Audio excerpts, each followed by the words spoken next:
Hey, Wendell.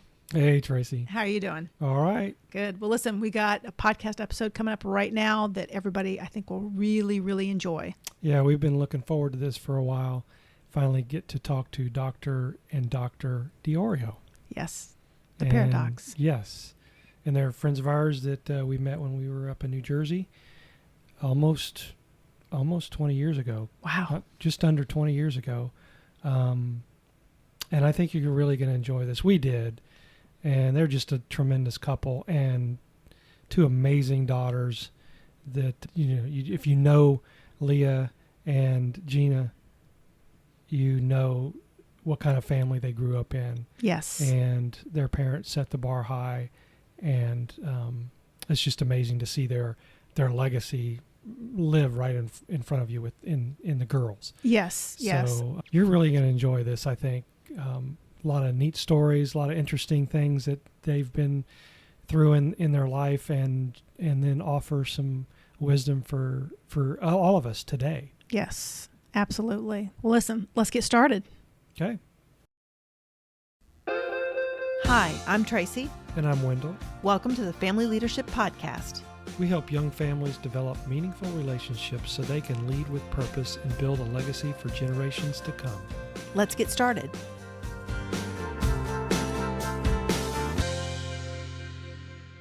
We're excited to be here, and thank you so much for inviting us. Oh, we've been looking forward to this for a long time. Yes, I know. When we spoke, and I follow Gina, and every once in a while, we exchange comments and stuff. So I always enjoy seeing what she's doing, and then of course, the big event for her, and then of course some other things you guys had going on, and you asked for August, and it seemed like just such a long way to go to get to August, and all of a sudden, like, we're here. Yay, we're so excited. But we are so excited to just ask you some questions and just sit and listen to your wisdom, and hear about really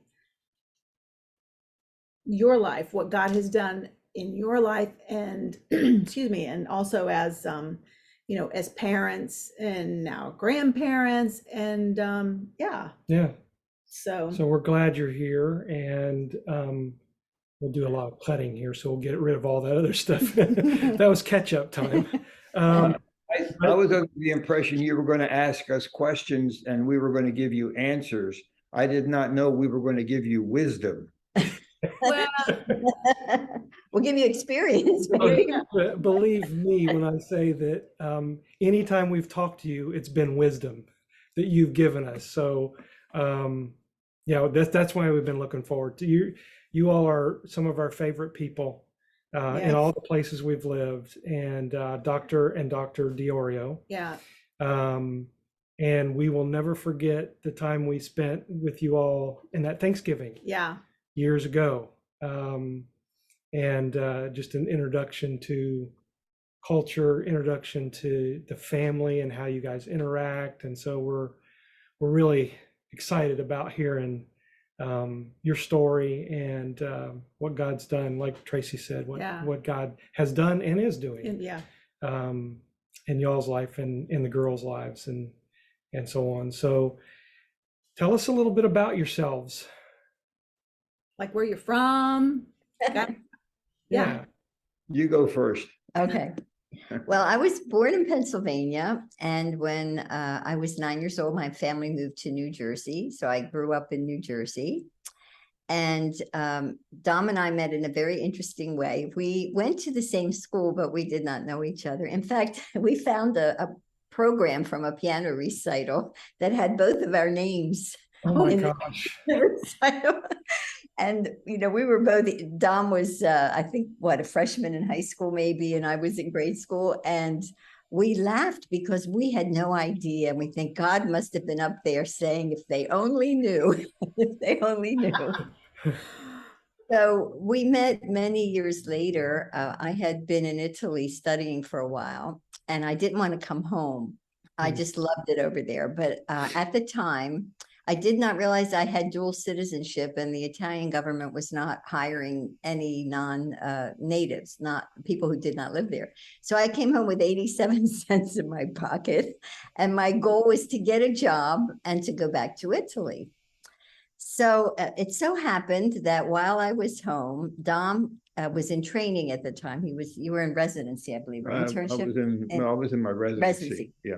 So he came home to attend the wedding of a friend of his, and on his way back to the airport, as he left his mom's house, he grabbed the newspaper. Well, I had just gotten back and had completed my master's degree, and there was a little clip in the paper about those who had gotten degrees. It was the summertime, and I didn't want to put anything in the paper, but my mom, my mom said, "Why don't you put something in the paper?" I said, "Well, who remembers me? I've been out of school 5 years." But in order to please her and to honor her, I did. So Dom picked up the paper, and he happened to see this little announcement that I had gotten my master's degree, and he wrote me a letter to congratulate me. And it's really funny, when I got this letter, I can still remember I was standing in the dining room. I was home alone in my mom's house, and I saw his name, and I recognized his name because of the schooling. We had, gone to the same school, although we didn't know each other. And I heard the Lord say, "You're going to marry this man." And I said, "No, I'm going back to Italy. I'm going back to Italy." So anyway, I thought it was such a kind letter. I thought, well, at least he deserves an answer. I should acknowledge it. And that got the ball rolling, that we started corresponding and then finally met in person. Okay, I was born and raised in Vineland. I'm a native of New Jersey.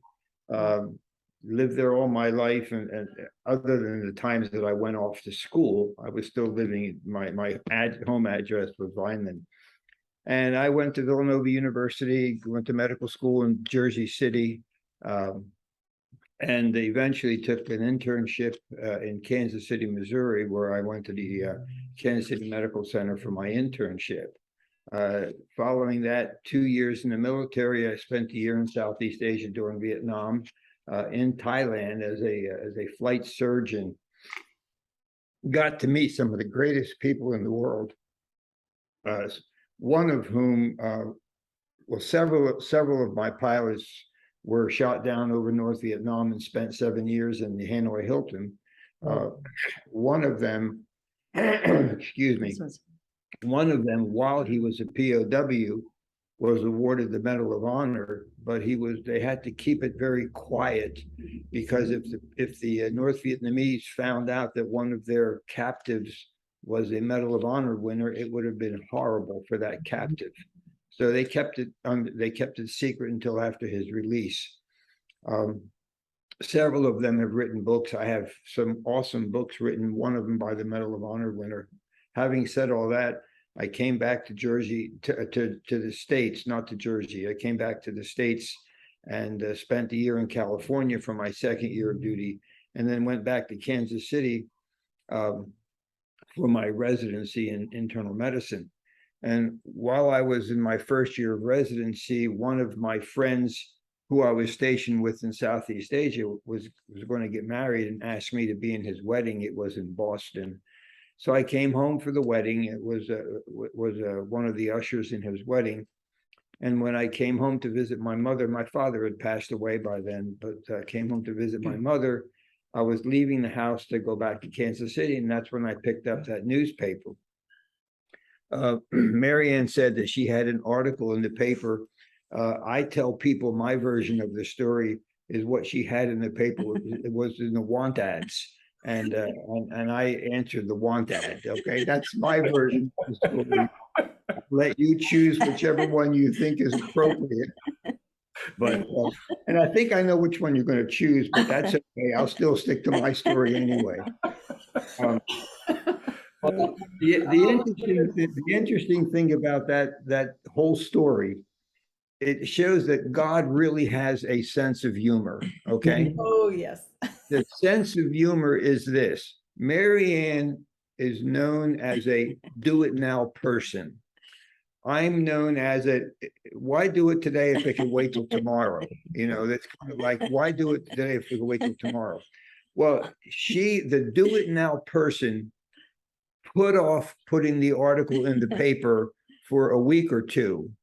Okay, she did not do it now. She put it off for 2 weeks, and I'm the do it tomorrow person. Wrote that letter immediately. Okay, it shows that God does have a sense of humor, and He knows. I think she put it off because she was waiting for me to come home. Is what I think happened.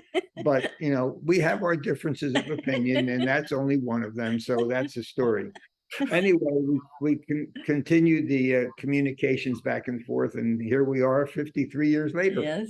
Wow. That is amazing. Wow. Yes. I love the story. I love it. Which one do you believe? Which one do you believe? No, you're putting them on the spot, right? Both. Both. Both can be true. Exactly. Oh my goodness. Why does life have to be either or when it can be both and, right? That's right. Exactly. Why not? Oh man, what a great story. Oh, golly. The interesting thing about that whole story too is that when she initially went to the newspaper to put the story in, she did not have a picture with her, and they wanted a photograph. So she had to again delay the story coming out until she went home, got the photograph, and brought it back to the newspaper. Yeah, no email in those days. Yeah. So it was a want ad. Want With a that? picture. Oh, you're kidding. Talk about timing, right? Your mother, you need to do this, right? And you're like, no, I don't want to do this. And then Yeah. finally, when you go to do it, well, you don't have the picture, right? So you got to go back. So more time is going by. Then you finally get the picture, right? It's just the timing, right? Yes, amazing. Well, there's a shirt that I almost bought, and it says, "I told you I would do it. There's no need for you to remind me every 6 months." Oh, golly. No, we don't want that one in our house. No. That's Oh, hilarious. my goodness. Yeah, that's a good one. That's definitely a good one. So you get married, and clearly both of you are Christians at the time, correct? No. No, neither of us were Christians at that time. Oh, We were members of the Catholic Church, okay. and did not become Christians until after sometime after MaryAnn got born again before I did. She's the do it now person. I'm the do it later guy. So she received the Lord much before I did, and then finally I did too. She was born again before our first daughter was born. I waited until before the second daughter was born. Gotcha. Wow. How did that change things for you all? Well, it was amazing for me. I got saved in Kansas City. We lived in Kansas City while Dom was finishing up his training, and I was going to KU for my doctoral degree. And I had met a couple of doctors' wives who were Christians, and, they were ministering to me. And I was at a point in life where I really had everything that the world could offer. I had a wonderful husband. I was doing what I wanted to do career-wise. We lived in a lovely apartment, but there was an emptiness inside that I didn't understand. And now, of course, I know it's the part of us, the void that only Jesus can fill. Mhm. So one night, Dom was working at the hospital, and I turned on the TV. I was just flipping through the channels, and there was nothing good on, but I noticed that Billy Graham was preaching on one channel, and I always respected him. So I turned it on, and he was looking right into the camera, and he said, "You may have everything the world can offer, but you're empty inside." Wow. And I did a, double take. He's talking to me. And then he presented the gospel, and I just knew that was what I was missing, that personal relationship with Jesus. I had believed in Jesus, having grown up in the Catholic Church, but it was a mental assent. It was not a rebirth in my spirit, in my heart. So I just got down on my knees in our family room that night, and I invited Jesus into my life, and something happened. at that moment. I just knew that I was different. I was a new creation inside. And so, like every new believer who is zealous, I began preaching to Dom and, leaving all these tracts around and just constantly talking about Jesus. And he was very gracious. He allowed me to go to Bible study. I went to a Bible study with one of the ladies there who discipled me. And then after about 4 years of praying for Dom, I went to the Lord one day and I said, Lord, is he ever going to come to you? And the Lord said, yes, when you get out of my way. So I said, yes, sir. So I stopped with the tracts and the preaching and all that and just let God take over.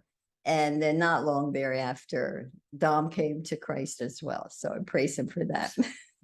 Oh, It's a great, I love Yeah, that. Yeah. absolutely. Yeah, so many times we get in the way of Oh, what God's doing, and Yeah.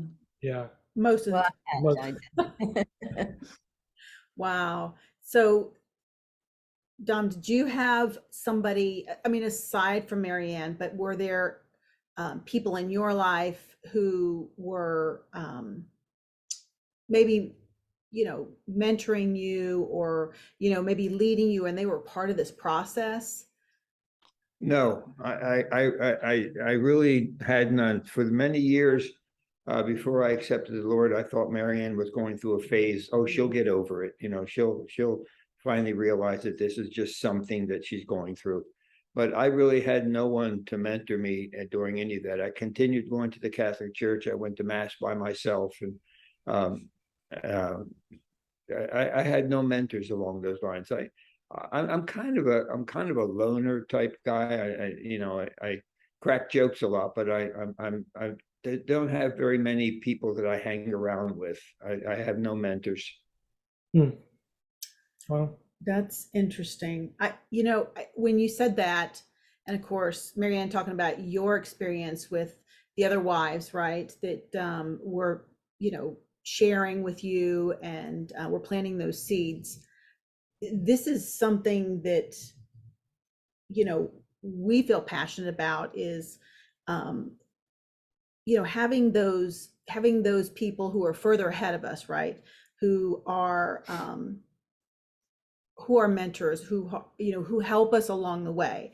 Like I remember when we were first married and we were still here in Florida, we had a group of older women. There was called the Titus 2 Ministries, but there was probably 3 or 4 women, and literally it was like a picture of Jesus. We would go to one woman's house and all of us young married would be sitting there all around these older women, and they would just, share Jesus and share wisdom with us, right? I guess what I'm getting at is, even with all these years and now having, your girls grown and now they're married and now you've got grandchildren, are you seeing the need for especially men to be there to mentor some of these young men who are newly married, who are learning how to be husbands, how to love their wives like Jesus loved the church? I would love to know what you're seeing now at this point in your life and as you're looking at your own daughters and their marriages.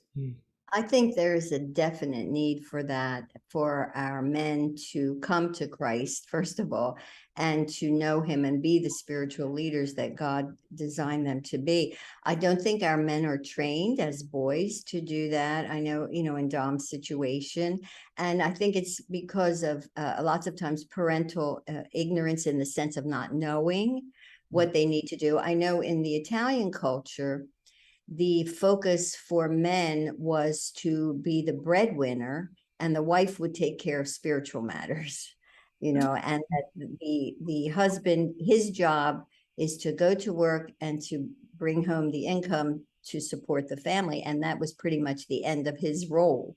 And the woman would take care of the spiritual things. In my own case, I grew up in a dysfunctional home, and I think sometimes it's not having a good role model that helps you to seek to become a good role model, if you know what I mean. Yeah. And I remember that the Lord did provide in my life, my best friend's family. I would go visit her, and while her family certainly was not perfect, her parents had a happy marriage, and I saw them laughing and enjoying each other and so forth. And it was as though I had gone to another planet, but it stuck with me. And I thought, well, this is possible then. This is a possibility. So I just purposed in my heart that was the way I was going to choose for my own life. And I praise God to this day that I became a Christian before my Leah was born, so that I could teach my children the word, because there's nothing more important than the word. That's what will sustain them throughout life. No education, the word. It's the word of God that will sustain them through every trial. So I'm so thankful for that. We knew Leah first, obviously, because Yeah. we worked together in Somerset. And I knew from her walk that she had a strong family at home, parents. And she was probably one of very, very, very few people that I've had an opportunity to work with that had such a strong conviction about just different things of life, and lived it. Yeah. I mean, you knew. Yeah. I mean, it was clear. Right. And then we met Gina. I don't remember how long after that, but It wasn't long. But it's like they're exactly the same in that respect. I mean, clearly they were brought up in a Christian home and with Right. strong convictions. And one of the things that we've always felt is it's our job first to raise children, like you just said, children that that know the Lord and have a conviction and live it, because life is long and it's hard. And Mary, I'm sorry, I didn't mean to interrupt. no, go ahead. She's so correct when she said that the Italian culture, it was my job to provide, her job to raise. And so the majority, both of our daughters are just absolutely wonderful young ladies. And I'm not just saying that because they're my daughters. I'm saying that because I honestly believe that to be true. Yes. And I have her to thank for that, because it was her instruction and her guidance and her raising them while I spent hours bringing home the bacon. And she spent all the time cooking it and feeding the family, so I have her to thank for how good they really are. I want to make clear to encourage listeners that I was certainly not the perfect mom, and there were many times I really didn't know what to do. But one thing I did right is I prayed. And every night when I tucked them in, and they fell asleep, I knelt by their bed and I said, Lord, bridge the gap between the love they needed today and the love they received. Wow. And he was faithful. Wow. And I did that. That was the one thing I did right, is I prayed a lot. Yeah. Well, I'll say, Dom, that your girls got a whole lot more from you than what you given credit, because Yes. you raised the bar so high for them, and it was the right thing to do, because look at their husbands. Yes. And they were waiting for God to give them the right person, and he did. But that doesn't just happen. They have to have someone who, whether you call it mentoring or a role model, or they're there 24 hours a day, so they see that. And so you clearly had a significant influence in their life and in their walk with the Lord, and now is really, both of them are moms now and married, and how they're going to raise their children, because they've looked to both of you for different things in that. And as you probably already know with Leah, probably have seen some of those things actually play out in how she's raising her kids. So I think my encouragement is I'm sure that sure that Dom, you've done a whole lot more for them in that respect than what you maybe think. Or give credit for. Yes. Yeah.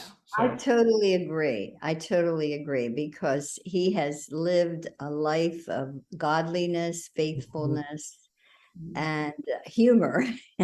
One of the greatest gifts That's that right. he's given our girls is humor, which is very healing. So I am so thankful for him. Well, it Yeah. looks like I'm outvoted on that, but Yes, you Yes. Sorry. oh, well, I've are. been wrong once before, so it's okay. But I think, but to go further with that is I know that when, Tracy and I, met you and then spent time at your house, you didn't need to say a thing about Christianity. We just knew, and it was both of you. So Right. I'm sure people who have gone to your house and been around you have clearly know the testimony you both have. And it's amazing how, and I'm sure you both can think of examples of this, but how you've influenced people without really just being who you are. And that's God kind of living his life through us. Well, it's interesting because we frequently get comments from different people. How long have you been married? And we say, well, we've been married for 53 years now. It's 53 years. And they look at us like in amazement, like, how did you get it to last that long? And I try to tell people that when you get married, it's more than just a tight friendship. You make a commitment. You make a commitment to yourselves, to your spouse, and to your God, that this is until death do you part. They forget that phrase in there. It's in there, but they tend to forget it. And I tried to describe to them what a commitment really is. A commitment is something you just can't back away from. And I tell them a little story that was told to me once, defining commitment. And it's a story about the chicken and the pig that were walking down the street one day. And they came across a signboard that was advertising a restaurant. And on the signboard was a beautiful picture of a breakfast, and it was ham and eggs that they were advertising for breakfast on this sign. And the chicken said, "Isn't that a wonderful contribution we've made to people?" And the pig looked at the chicken and said, "For you, it was a mere contribution. For me, it was total commitment." And so people have to understand what commitment really is. Yes. Yeah, that's been watered down in our current society a lot. You're right. Yeah. And actually living it out each day, right? That commitment through the good times, the bad times, the difficult, the simple, whatever it looks like, but continuing to walk it out. And I also, with that, as you're walking that out each and every day, you're modeling that. You're modeling that for, Leah and Gina and all those people that come across your path, right? Even for us, and I'll say this, one of the things that I absolutely am passionate. I love sitting at the table. And I'm sure you guys have had this as well because we experienced it at your place, but having the family and friends around the table, right? Where not only are you sharing the bread, but you're sharing in the conversation, you're sharing life. And those are the things that I see in you two, that you have shared life around the table. And, with so many, you've done it with us. And when we sat at your table, we saw it, right? We saw Jesus, right? He was there at the table with us. Your conversation, your servant's heart, your love for others, it's just the life that you lead. We're thankful that we, got to be part of that and experience that. And so I think that's one of the things that we're trying to share with with listeners, and especially with young families, young couples, is, like you said, you had mentioned before, having this other family that you look to, right? And you were like, okay, I know what I want, right? You know what's not good, and you look and you see, I don't want that, I want this.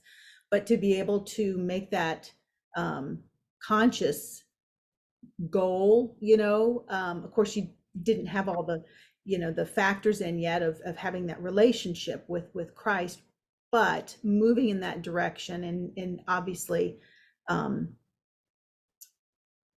doing those things which are best for your family.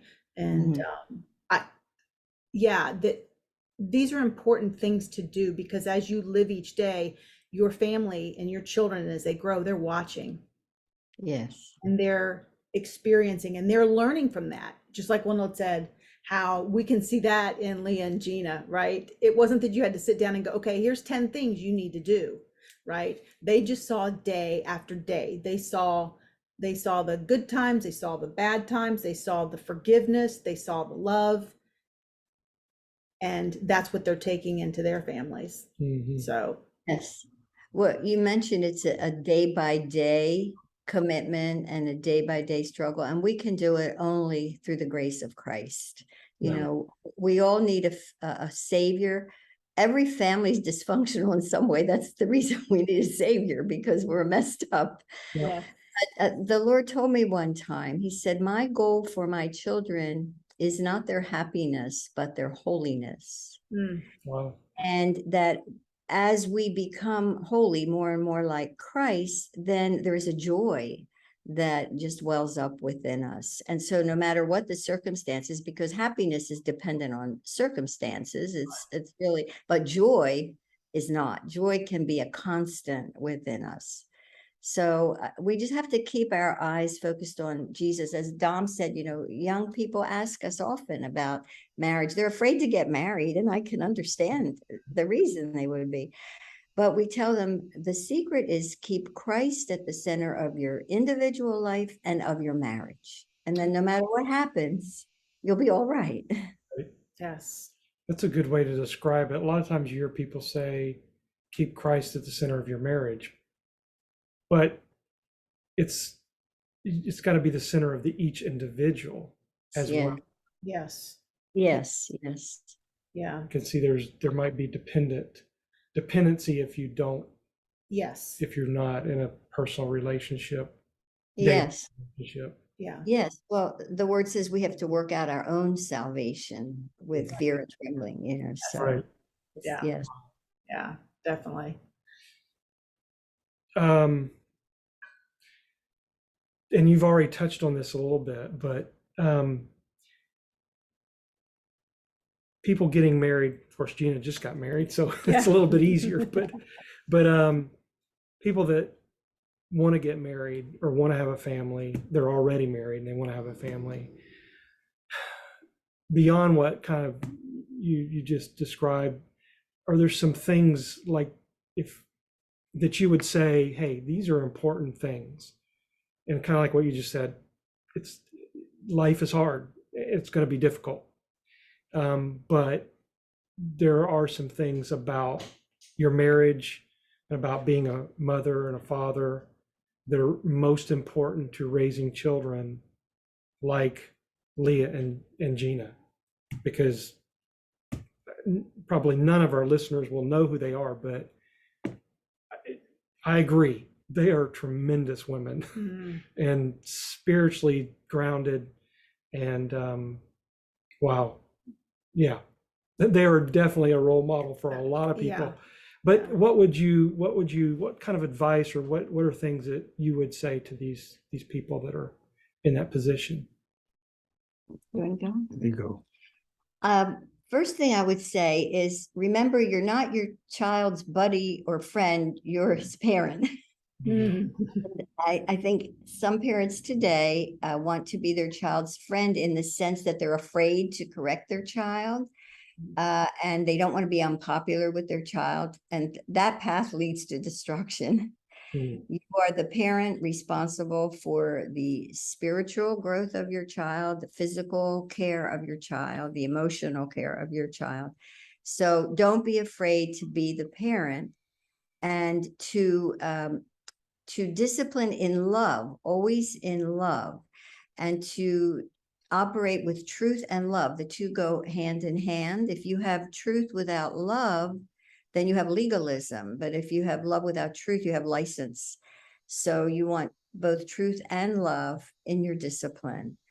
And basically, that's the first thing I would say to parents. Right. Wow. That's really good. Yeah. Yeah, I agree. I think the parent, it's the parents and predominantly the father's job to set the rules of the house. And the rules of the house have to be set using God as guidance, but have to be set with firm limitations and foundations. And the child is going to test those rules. It's just human nature. They're going to see how far they can get, see how far they could push. And you've got to be firm. You've got to let them know there are limits beyond which you will not pass. Mm-hmm. And if you attempt to pass them too many times, there'll be punishment for it.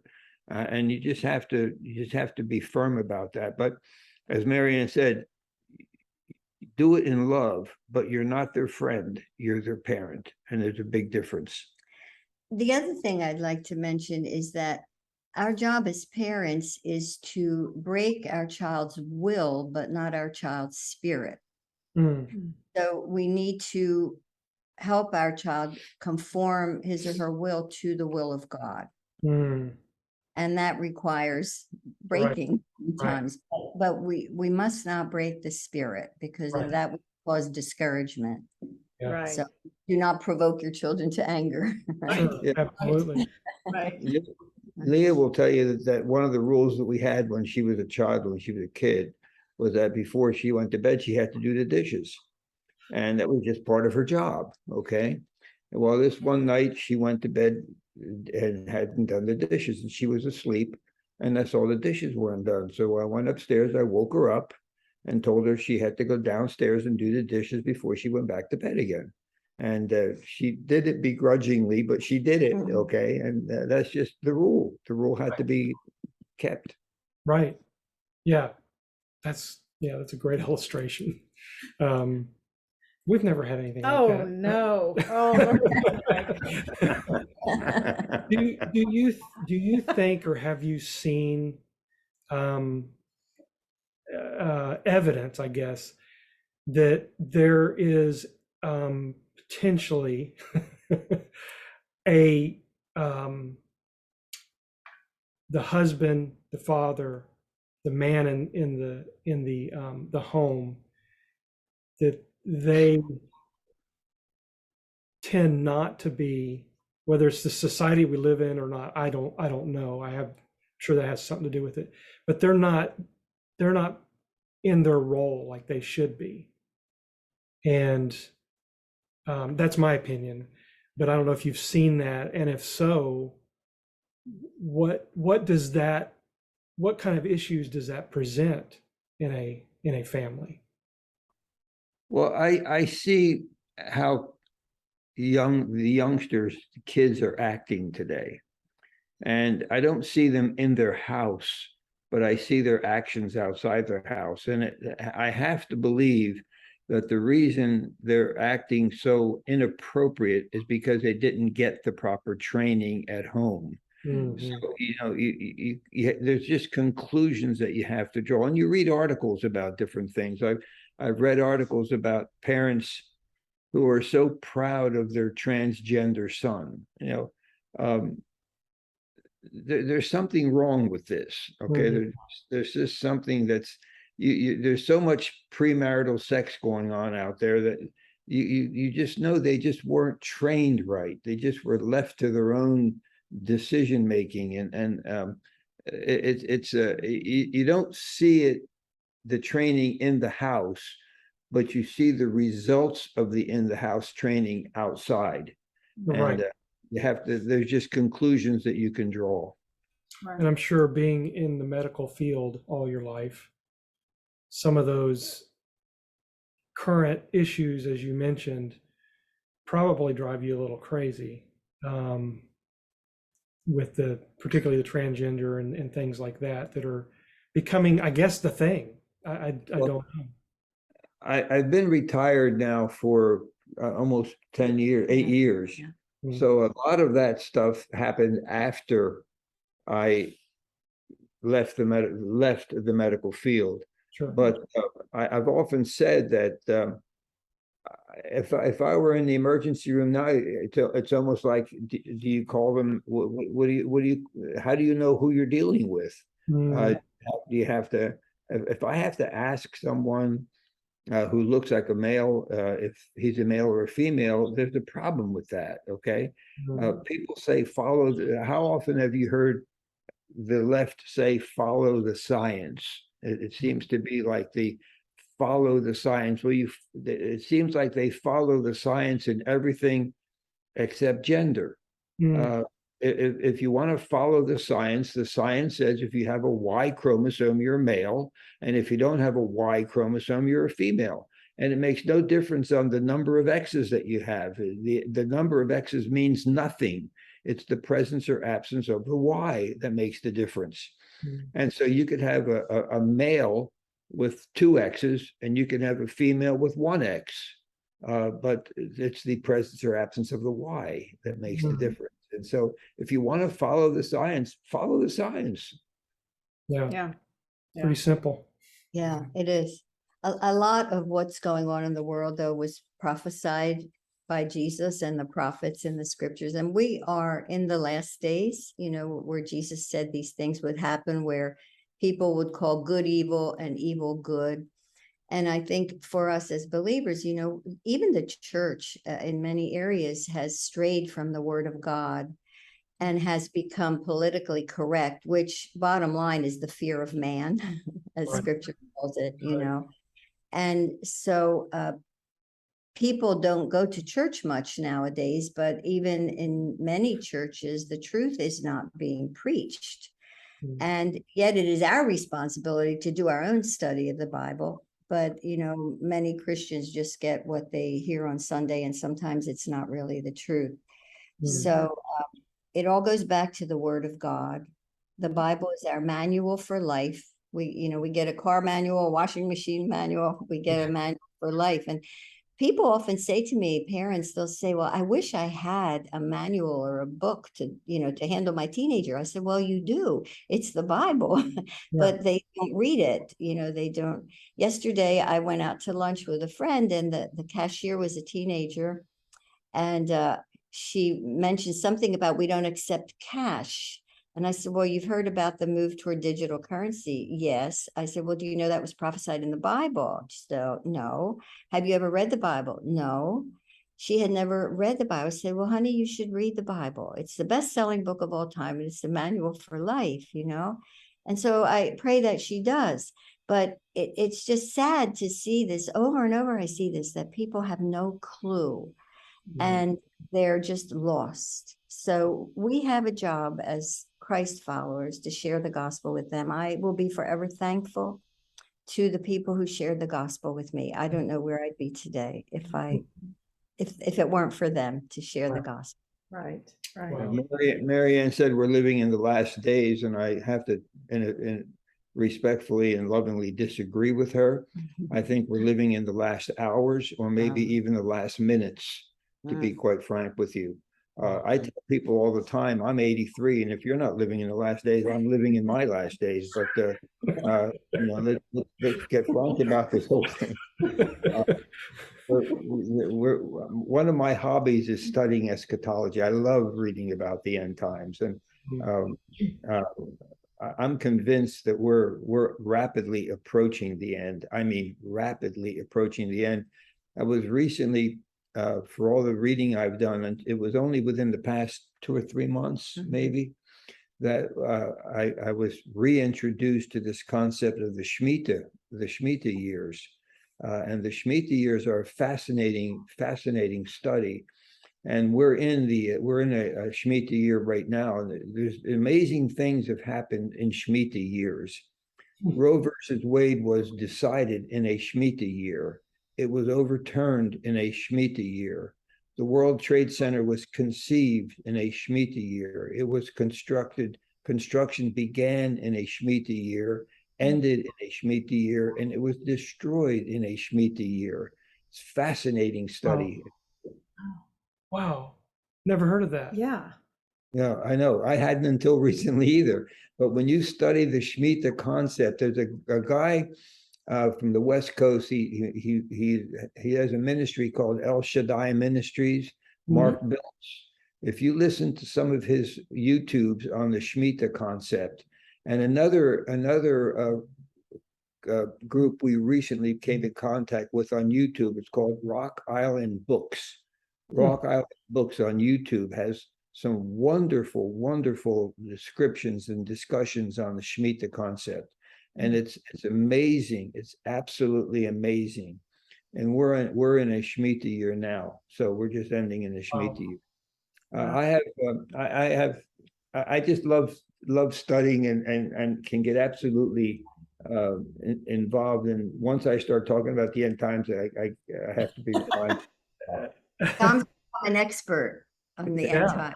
He really has. She keeps calling me an expert, and I keep reminding her that expert is a combination of two words. Ex meaning an old has-been, and a spurt is a drip under pressure.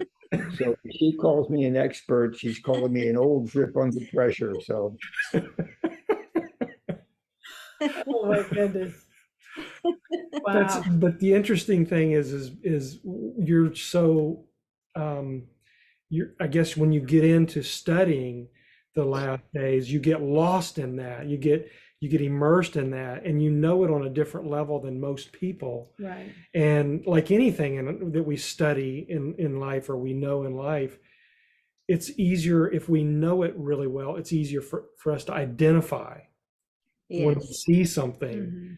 And so for that to be something you feel like we're in the last days, last minutes, potentially, that's really sobering. Yeah. It should be sobering. Yeah.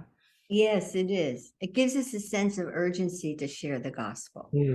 Yes. Yes. Right. And to bring it around to specifically as far as like our spouses, our marriage, right? Our family, our children.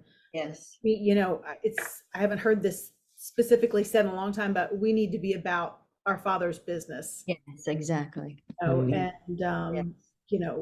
it's the daily, I want to call them chores, but they're not chores and it's not a grind, but it's the daily things, right? Yes. That we need to be about in, like you said, teaching our children his word, right? Yeah.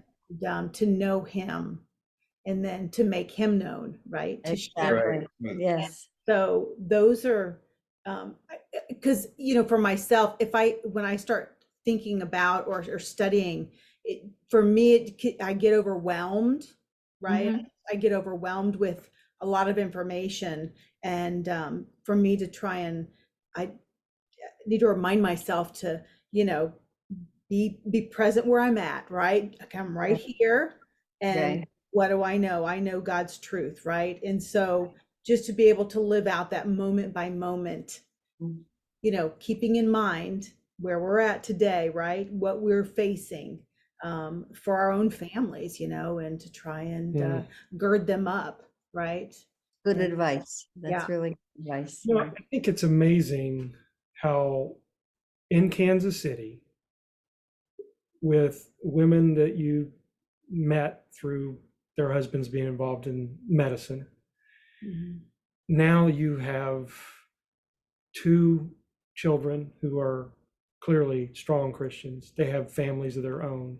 They have children of their own, and how that's expanded really the footprint and the influence that both of you have had just by being obedient to the Lord in this. And we can't touch a lot of people ourselves, but all of a sudden now Leah has 6, right? You said 6 children, and her and Peter, and that's 8, and then Gina and her husband, and he has 1 child, right?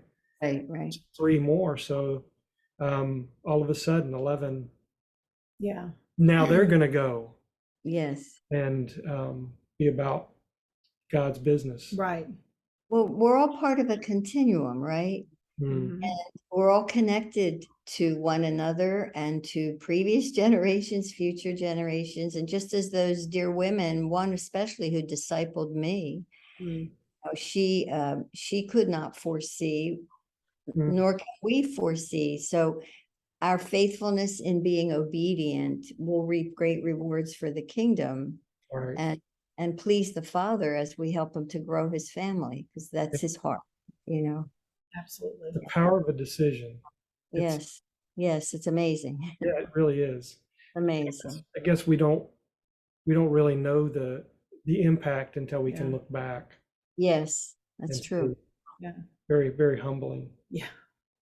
Yes, it is. And also God's mercy in directing us too. We don't realize that he's actually directing us. Yeah, absolutely. Yeah. One of the things I want to ask you, MaryAnn, is I know you're an author and you've written a number of books and probably other articles and so on, and maybe just talk a little bit about that, because I'm sure that some people listening would love to read some of your books that have been published and so on. Yes. Well, thank you. We writers consider ourselves paper missionaries. We can get into different parts of the world and, of our own country through the written word, where we might not be able to go physically. But the Lord called me to write when I was 30 years old. It's interesting because I had never considered writing. Maybe for 5 seconds in high school, I thought of journalism, but that was about all. Went in and out of my mind.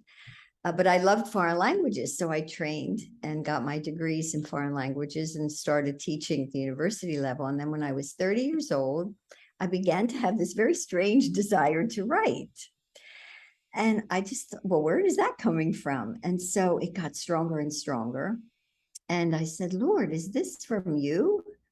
Or is this not from you? And I said, if it's from you, please increase it. But if it's not, please take it away, because it's very distracting.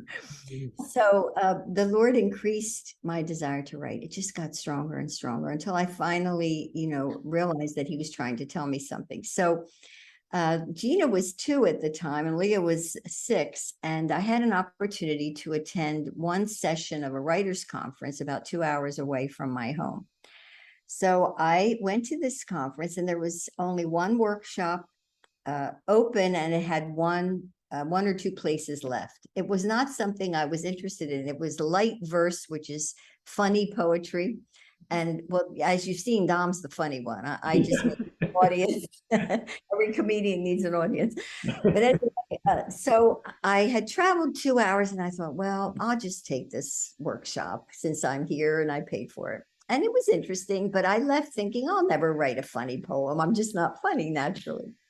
So about 2 weeks later, Leah and Gina got into a fight in the playroom. And I had just read a book called Allow Your Child to Solve, his or her own conflicts. Let them work it out. So I'm washing dishes and the screaming and shouting is getting louder and louder in the other room.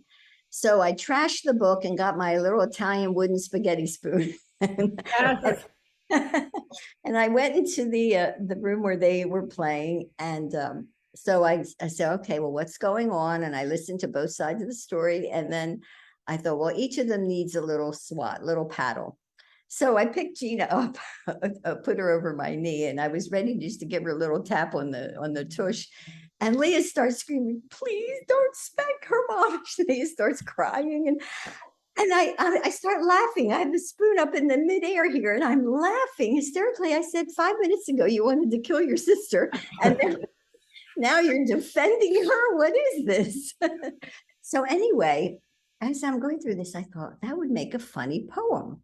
So I wrote a humorous poem about it. And a neophyte that I was, I sent it to the Saturday Evening Post. At the time, they had this column. I don't know if they still do, but it was a column just for funny poetry, light verse.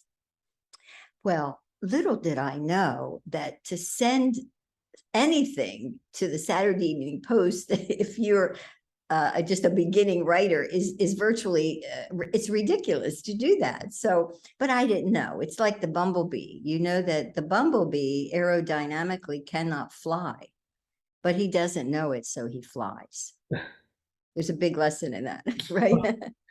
So anyway, so I sent it to the Saturday Evening Post, and the Post accepted the poem. Well, I took that as God's confirmation that I was supposed to continue to write. That's what it meant to me, affirming that I was on the right path. And so that's how I began. And I began writing, for magazines and so forth. And I just love it. Right now, I'm writing a lot of fiction because Jesus taught in parables. And, whereas articles appeal to the intellect, stories touch the heart, and that's where transformation occurs in the heart. Yeah. So, Yeah. yes.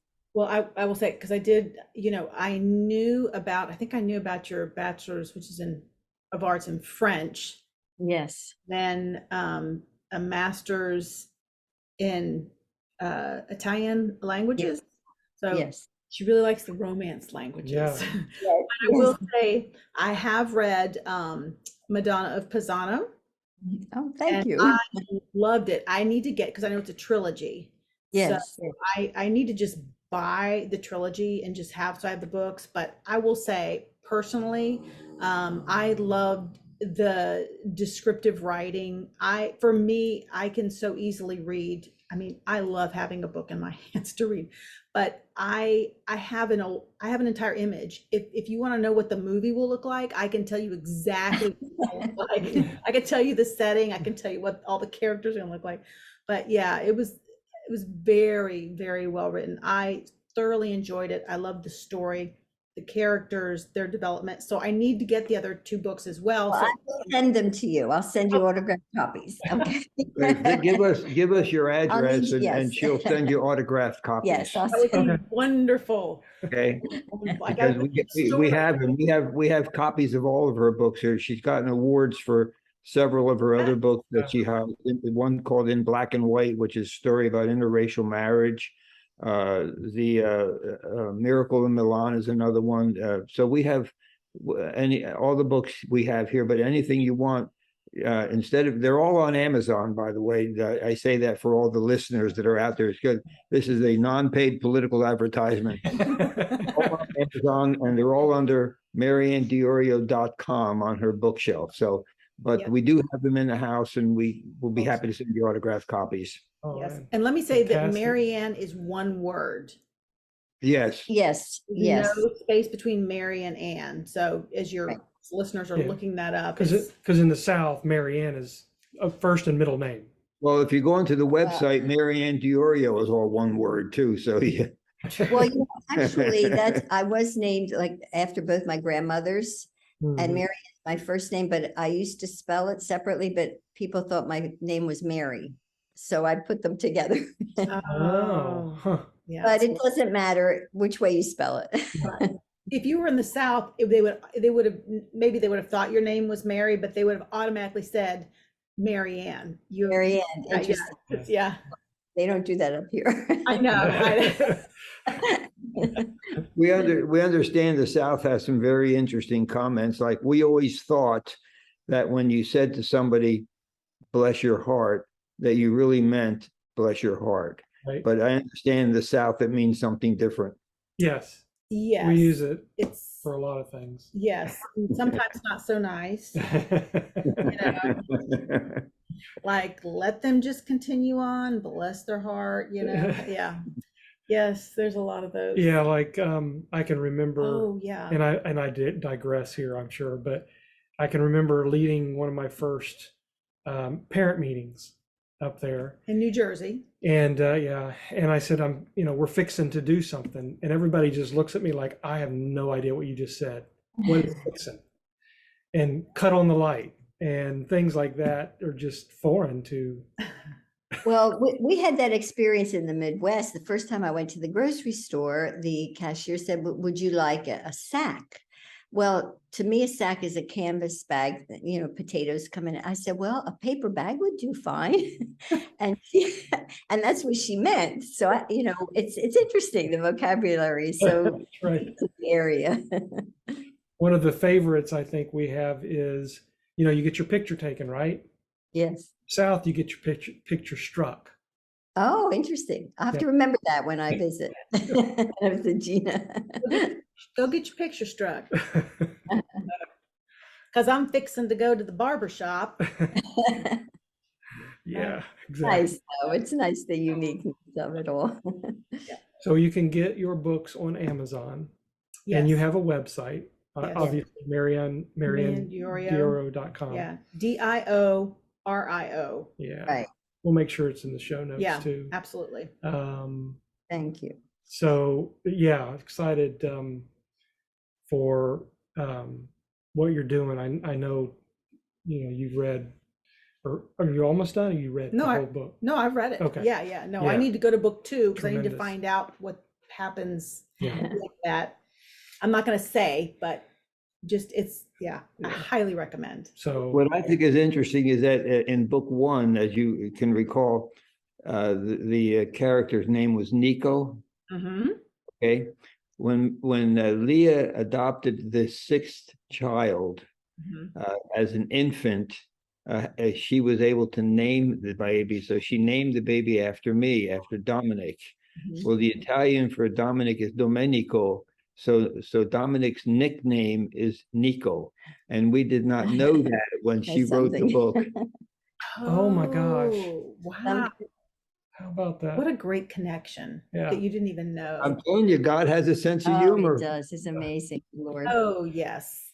I could tell you some other things that I've noticed, but I don't want to get into end times right now. So that's another discussion. Yes. But if I start talking about end times, your half-hour program will become an hour and a half. So Comedy an hour. I'd be interested to hear. That's We really need to fascinating. have to do that sometime. Yes. Definitely have to make time for that one. Yeah. Yeah. So if you want to, we can discuss this off camera, but I have some fascinating, I say they're fascinating anyway, because I've defined the word fascinating. All you have to do is redefine your words, and you can call it anything you want. well, of course. The White House just redefined what a recession is, so we're not in a recession. That's right. Oh, yes, that's right. Yes. I believe him, Oh my goodness. Yeah. Well, one question that we always like to ask is this. What do you want, or what would you like your legacy to be? Mhm. What do you want your family and your friends to say about you?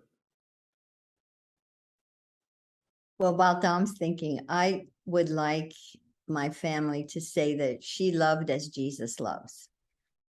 Mm. So good. Wow. And I cannot do that without him and his grace. Yeah. Yes. Yeah. It's an interesting question. I've never really thought about it very much.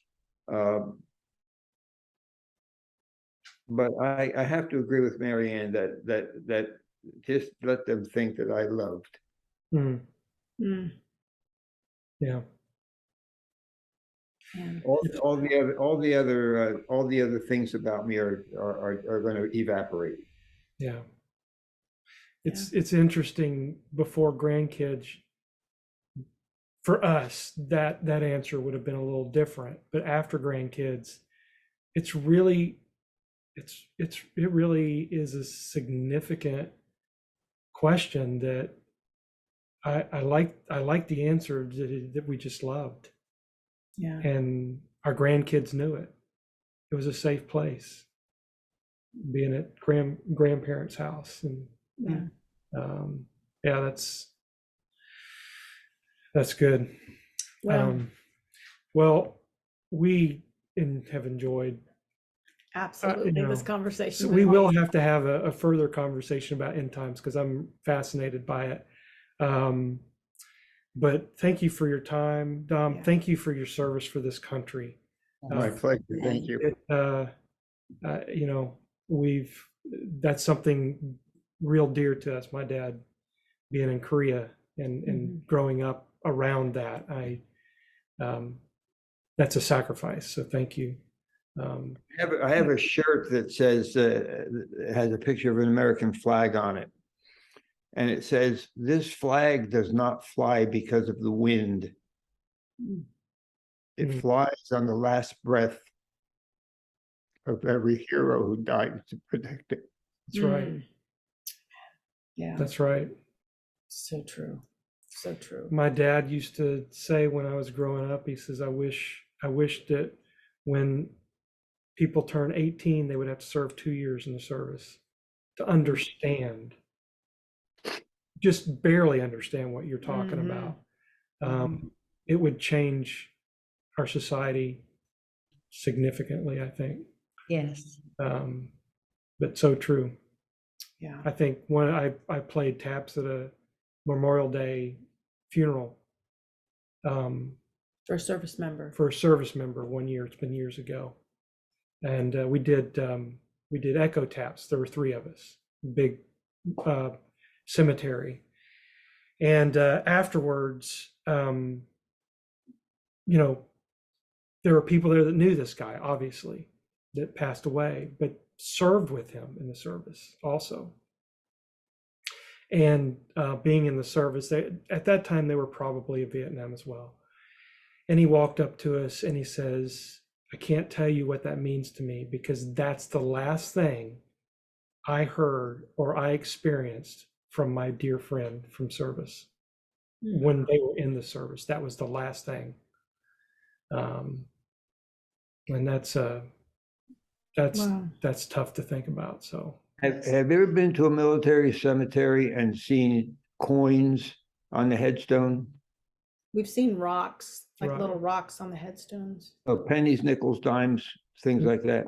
Haven't seen that there. It's fascinating. If you ever see that, those coins have a meaning. And it's just, I never realized that they had a meaning. But if I were to visit a military headstone, I would leave a penny, because that's the meaning of the penny. But if some people would leave a nickel, a dime, or a quarter, and it has totally separate meanings of what those coins mean. wow, didn't know that. Yeah, if you leave a penny, that means you were also in the military. If you leave a nickel, that means you trained with the individual in the military. If you leave a dime, that means you served with the individual in the military. And if you leave a quarter, that means you were with that person in the military when he died. Oh, boy. Wow. So it's those meanings. If you could Google those meanings, but I never realized that. But they have specific meanings. The rocks, I'm not sure about. I don't know what that means. Yeah. It may mean just that you were a military member. I have to research that to see what that means. Interesting. Yeah. Well, That is there fascinating. you go. Yeah. I have to look. I love going to cemeteries for some crazy reason. That's Yeah, it. So I'm gonna look. I'm gonna thing.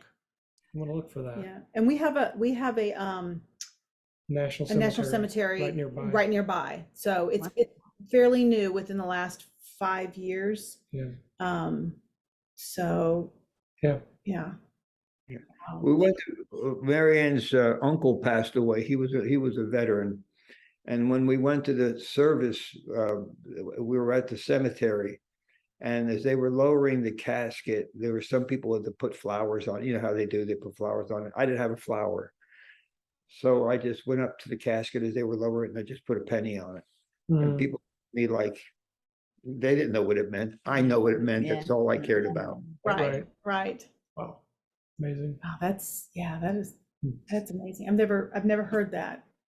But that's Yeah, if you Google it, what do coins mean on a military headstone? It'll give you the history of it. Okay. absolutely. Do that. Yeah. To carry some pennies with me. And thank you for allowing us to call you by your first names Yes. instead of Diorio. Of course. Um, otherwise you could both answer to every question I ask. Yeah. I'd rather We- you call me by my first name than by some of the names other people call me. I'm with you on that. We don't stand on ceremony, so we're just normal people. Goodness. Well, thank you for spending time with us. Thank you for what Yeah. you mean to us personally. You do mean Yes. a tremendous amount to us. Yes. You have altered our life for the better and made an imprint on our life for the better. You're both Gina and Leah have both made a significant impact on our life as well. And our children. And our children, Yes. believe me, our children, yes.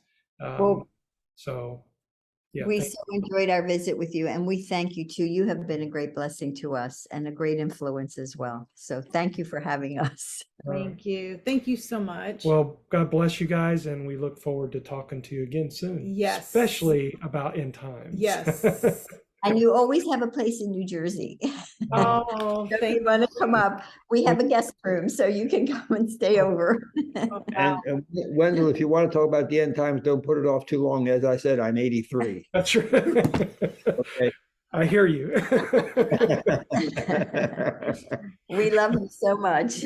Love you guys too. Thank you. God Bye. bless. Bye-bye. Bye. Once again, thanks for listening. And we ask that you go over to Apple Podcast and leave a review. It helps for others to find this podcast and listen as well. Also, make sure you leave a review on whatever platform that you listen to us on. And you can find us on Facebook and Instagram at Family Leadership Podcast, and also on LinkedIn at Family Leadership Element. We'll talk to you next time.